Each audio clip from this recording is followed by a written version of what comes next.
Boos. So today I'm going to talk to you about the recent news announcement that Boss are going to release their pedals in the software form to be able to be integrated and plugged into your DAW or recording software.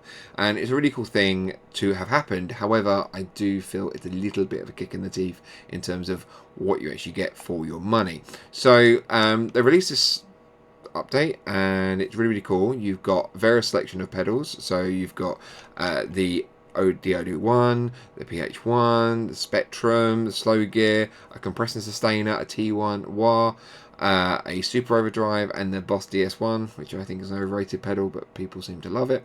And it's a really cool thing to be able to get these pedals into your recording software, as it's something that has been able to happen previously with things like Amplitude, but they were always like knockoff versions of Boss pedals. However, the big kicker is the price. So if we go down and look at Roland Cloud and look at the price memberships of how the price layers. We got $2.99 for a core membership, we got $9.99 for a pro membership, and then we got £20 for an ultra membership, which is fine, I guess. At the lower ones, 20 quid for stuff, pushing it a little bit.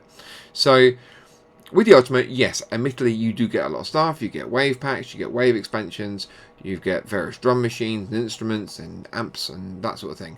But the thing is, they have tacked the Boss effects pedals only into the Ultimate. So if you're buying this just for the Boss pedals and have the ability to have a DS1 at hand, it feels a bit of a kick in the teeth that you have to spend 20 quid to be able to just get that, when actually you could buy a Boss DS1 for £40, or buy an overdrive for £40, or I understand slow gear, Spectrum, they are very expensive pedals. They retail on the second-hand market for about £300 to £500. However, you can get quite good clones of them at not that price point, and I just feel this is a real rip-off from Roland to really kind of nickel and dime people into, you want to have these Boss effects pedals, well, you're going to have to pay us like a load of money. You can't even get them on a lifetime key. You have to keep the monthly subscription to have those pedals in your arsenal.